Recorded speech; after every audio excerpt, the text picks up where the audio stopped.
চায়ের দোকানে বাজি ধরা হচ্ছে, মাত্র খালের দোকান থেকে এত টাকা পাওয়া গেছে, এরপরে অভিষেক দুঃখে তারপর মমতা জেলে ঢুকবে। তারা চায়ের দোকানে বাজি ধরা হচ্ছে। আজকে 2 বছর 2.5 বছর পার করে পার্থ চ্যাটার্জি সব মামলায় জামিন হয়ে গেছে, খালি একটা মামলা বাকি আছে। যে কোনো দিন আর 2 সপ্তাহের মধ্যে আর একটা মামলায় জামিন হবে, পার্থ চট্টোপাধ্যায় মাথা উঁচু করেছে, থেকে বেরিয়ে আসবে। যেরকম এর আগে সুচিত রাজ্যে পদচ্যুত থেকে শুরু করে একের পর একটা ছোট চিঠিকাজ জেল খেলে বেরিয়েছে, এখন মুখ খুলিয়ে নেতাগিরি করে বেড়াচ্ছে। দেখবেন কদিন পরে ওই চল পার্থ এরকম হয়ে মুখ খুলিয়ে ঘুরে বেড়াবে। আর এদের নেতাগুলো টিভিতে বসে বলবে ধরেছিল আমাদের দাদার বিরুদ্ধে রাজনৈতিক চক্রান্ত করে ধরেছিল, কিছু প্রমাণ করতে পারলো না, আমাদের দাদা ফিরে এসেছে। দিনের পর দিন এই চলবে, বলুন তো দিনের পর দিন এই যেতে যাবে আমাদের। আপনারা জানেন আমাদের অতি বড় শত্রু, আপনারা জানেন পশ্চিমবাংলায় স্বচ্ছভাবে স্কুল কলেজ থেকে শুরু করে যাবতীয় সরকারি চাকরি স্বচ্ছভাবে পরিচালনা করার ক্ষমতা ছিল একমাত্র বামপন্থীদের। একমাত্র আমরা বামপন্থীরা সেই কাজ করেছি। যদি আপনারা দায়িত্ব দেন, যদি আপনারা সুযোগ দেন, সেই কাজ আমরা ভবিষ্যতে আবার করতে চাই। এবং সিবিআইকে আপনাদের দেখা হয়ে গেছে, বিজেপিকে আপনাদের দেখা হয়ে গেছে, ইডিকে আপনাদের দেখা হয়ে গেছে। এই মেদিনীপুরের পাড়ায় পাড়ায় গিয়ে শুভেন্দু অধিকারীরা বলেছিল নিজেরা বলমা চুরি করেছিল, 10 বছর ধরে চুরি করেছে, 10 বছর ধরে জালিয়াতি করেছে, কোটি কোটি কোটি টাকা সম্পত্তি বানিয়েছে।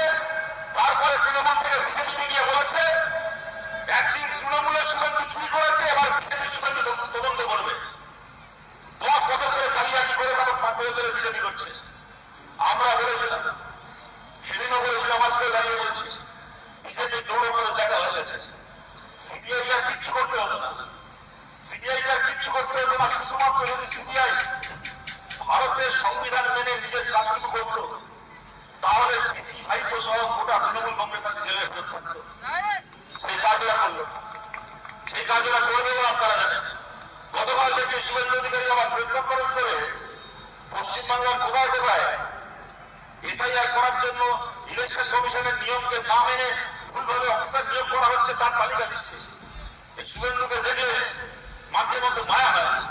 কদিন পরে কালী পুজো আসছে, অনেক জায়গায় ফাটা বলি হবে।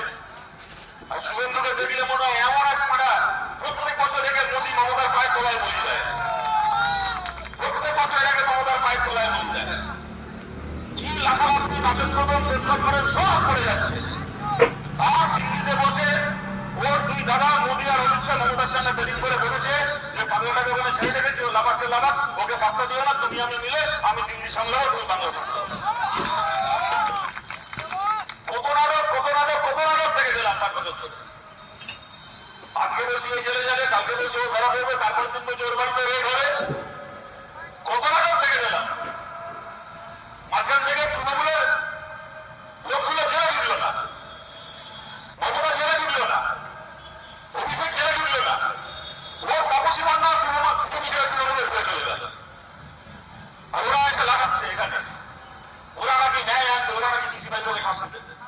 আমরা আপনাদের কাছে আবেদন করছি, বিজেপিকে আপনারা 10 বছরের সময় দিয়েছেন, 10 বছরের উপর বিজেপিকে সময় দিয়েছেন। আমাদেরকে একবার সময় সুযোগ দিন, আমাদেরকে একবার সুযোগ দিন। বাংলায় তৃণমূলের চুরি দুর্নীতি অত্যাচার থেকে শুরু করে আমাদের এক কমরেডের রক্ত হতে হতে লেগে আছে, অনেক হিসেব ওদের সঙ্গে বন্ধ আছে।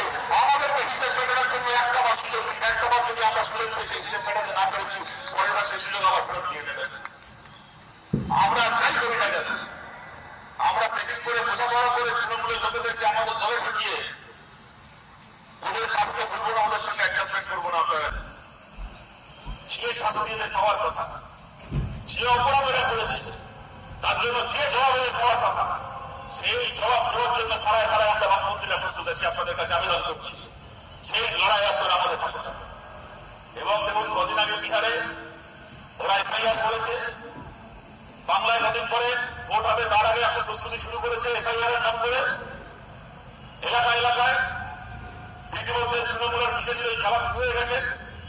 বিজেপি পাড়ায় পাড়ায় গিয়ে করে মুসলিম মহল্লায় গিয়ে বলবে সমস্ত মুসলমানের নাম দেখা যাবে বাংলা ভোটার তালিকা থেকে, সব বাংলাদেশ থেকে আসা। আর বিজেপি করে চলে যাওয়ার পরে ওখানে তৃণমূলের লোককে ঢুকবে, ঢুকে বলবে দেখেছ আগের বার এনআরসি নিয়ে করেছিল, এবার এসআইআর নিয়ে দেখেছ। বিজেপি সবার নাম কেড়ে দেবে, বিজেপি সবাইকে দেশ থেকে দাঁড়িয়ে দেবে, একমাত্র আমাদের নীতি বসাতে পারে। তাই আমরা চুরি করি, ডাকাতি করি, খুন করি, যাই করি না কেন আমাদেরকে জেতাও, না হলে বাংলা মুসলমানরা বাঁচবে না। ওই এক সার্কাস, এক নাটক 10 বছর ধরে দেখে আসছি, নতুন করে আবার বিধানসভার আগে সেই প্রস্তুতি শুরু হয়েছে। আপনারা ইতিমধ্যে টের পাচ্ছেন। আমরা আপনাদের বলছি, বিহারে যে কাজ এত সহজে বিজেপি করতে পেরেছে, সেই কাজ পশ্চিমবাংলায় করতে পারার কথা নয়। কেননা ইলেকশন কমিশন আসুক আর যেই আসুক, এফআইআরের কাজকে হাতে কমতে করতে হবে রাজ্যের অফিসারদেরকে। এই রাজ্যের অফিসাররা মমতা ব্যানার্জির কর্মচারী, এরা তৃণমূলের হয়ে 10 বছর ধরে 12 বছর ধরে কিরকম দালালি করেছে আপনারা জানেন। তাই মমতা ব্যানার্জি যদি না চান, পশ্চিমবাংলার এত সহজে বিজেপি কারোর নাম রাখতে পারবে না। আর যদি দিয়েছে আবার ওই 100 দিনের কাজ নিয়ে যা হয়েছিল, আবার এসআইআর নিয়ে তাই হচ্ছে। একদিকে কিছু লোকের নাম কাটা যাচ্ছে, আর অপরদিকে মমতা ব্যানার্জি দাঁড়িয়ে ভাষণ দিচ্ছে। তাহলে বুঝবেন এনআরসির মতো 100 দিনের কাজের মতো ওই ম্যাচ ফিক্সিং এর খেলা আবার হচ্ছে এসআইআর নিয়ে। একদিকে তুমি নাম কাটবে, আর একদিকে আমি সেই ভয় দেখিয়ে পরে ভোটটা পার করবো। প্রত্যেকবারে এক ভোটাসকে আর একটা করে নাটক হবে। আমাদের গভর্নমেন্টকে বলছি, আমাদেরকে চোখ কান খোলা রাখতে হবে। বুথে বুথে এমন একটা বুথ নেই বাংলায়, এত আঘাত এত আক্রমণের পরেও আমরা মাথা উঁচু করে বলতে পারি, বাংলায় এমন একটা বুথ নেই সে বুথে লাল পতাকা ওড়ে না। কিন্তু এই মুহূর্ত এটা লাল পতাকা ধরে থাকা আমাদের প্রত্যেকজন কংগ্রেসের পরীক্ষার সময় প্রত্যেকটা বুথে আমাদের বুথ লেভেল এজেন্টদেরকে প্রস্তুত থাকতে হবে, যেন বুথে এমন একটা বাড়ি না থাকে যে বাড়িতে ইলেকশন কমিশনের লোকেরা নিজের ইচ্ছায় যাবে। ইলেকশন কমিশনের লোকেরা যাবে প্রত্যেকটা বুথের প্রত্যেকটা বাড়িতে, তাদের সঙ্গে আমাদের ডিএলএদেরকে যেতে হবে প্রত্যেকটা বুথের প্রত্যেকটা বাড়িতে। যদি কোনো উল্টোপাল্টা কাগজ সে হয়রানি করেছে, যদি কোথাও কোন ছলে বলে কৌশলে মানুষের নাম ওরা কাটতে চেয়েছে, আমাদের গভর্নমেন্টকে বুথে বুথে সেই মানুষের পাশে দাঁড়াতে হবে, যেন অন্যায় ভাবে একজন মানুষের নাম কাটা না যায়। আর মনে রাখবেন, যারা খালি আমাদের সমর্থক তারা বলে নয়, যিনি কোনদিন আমাদেরকে ভোট দেননি, যেন সেই মানুষের নামে অন্যায় ভাবে লিস্ট থেকে কাটা না যায়, তার দায়িত্ব বুথে বুথে আমাদের কংগ্রেসকে নিতে হবে। সেই কাজ আমাদের কংগ্রেসটা করবে।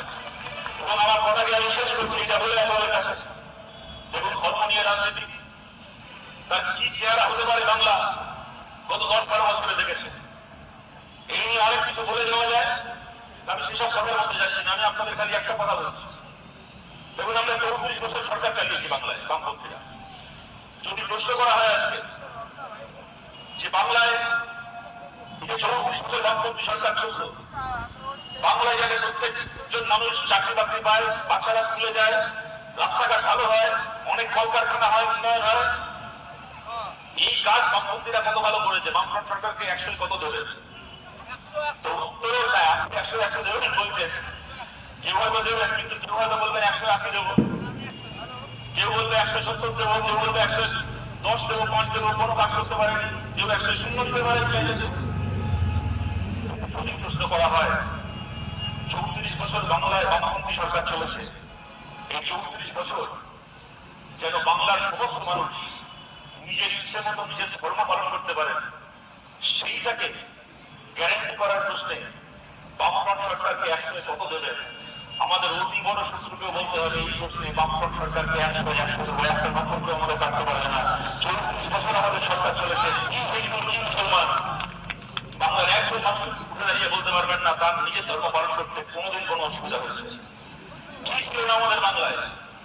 দুর্গা পুজো, কালী পুজো, ঈদ, মহরম, ভাইফোঁটা, ক্রিসমাস, কি ছিল না আমাদের বাংলায়?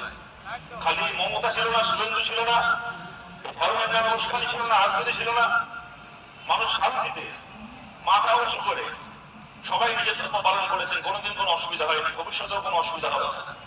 আমরা বামপন্থীরা ভারতের মধ্যে একটা দেশে ধর্ম নিরপেক্ষতা বলতে আমরা মনে করি ভারত ধর্ম নিরপেক্ষ দেশ। আমরা ধর্ম নিরপেক্ষতার জন্য আমাদের শরীরের শেষ রক্ত দিয়ে লড়াই করব, কিন্তু আমরা ধর্ম নিরপেক্ষ দেশ বলতে এটা বুঝি না দেশের সব মানুষকে নাস্তিক হতে হবে। আমাদের কাছে ধর্ম নিরপেক্ষতা মানে সব মানুষের বাধ্যতামূলক নাস্তিকতা নয়, যিনি নাস্তিক হতে চান তিনি অবশ্যই হবেন, কিন্তু আমরা ধর্ম নিরপেক্ষতা বলতে বুঝি বড় সহিষ্ণুতা। প্রত্যেকে নিজের ধর্ম পালন করবেন, প্রত্যেকে অন্যের ধর্মকে সম্মান করবেন, কেউ অন্যের ধর্মকে অপমান করবেন না, মাথা উঁচু করে নিজের মতো করে নিজের ধর্ম পালন করবেন। এবং আপনার সেই ধর্ম পালন করার পথে যদি কোনোদিন কোনো বাধা আসে, তাহলে সবার আগে আপনার পাশে গিয়ে বামপন্থীরা দাঁড়াবে, লাল ঝান্ডা আপনার পাশে দাঁড়াবে, যদি আপনি শান্তিতে নির্বিঘ্নে নিজের ধর্ম পালন করতে পারেন। চিরকাল এই পরিবেশ বাংলায় ছিল। বাংলায় থাকুন। আর বাংলায় ধর্মের নামে উস্কানি দেওয়া, ধর্মের নামে দাঙ্গা লাগানো, ধর্মের নামে মানুষকে শিখিয়ে দিয়ে ভোট করার চেষ্টা যারা করবে, সে হিন্দু হোক আর মুসলমান হোক, তারা একসঙ্গে ছেড়ে থাকবে, এমন বাংলা আমরা তৈরি করতে চাই। এই লড়াই আপনাদের সবার কাছে আবেদন করছি, আপনারা আমাদের পাশে থাকুন। আপনাদের কাছে এই কথাগুলো কথা বলে অনেক দেরি হয়েছে, আমি আর একটা শিখুন আমার কথাকে না পারি, আপনাদেরকে আটকে না রেখে আগামী লড়াই নিশ্চয়ই আবার দেখা হবে। এই কথা বলে কৃষক সভা আমাদের পূর্ব মেদিনীপুর জেলা সম্মেলনের সাফল্য কামনা করে আপনাদের সবাইকে ধন্যবাদ জানিয়ে আমার কথা শেষ করছি। ভালো থাকবেন সবাই, নমস্কার।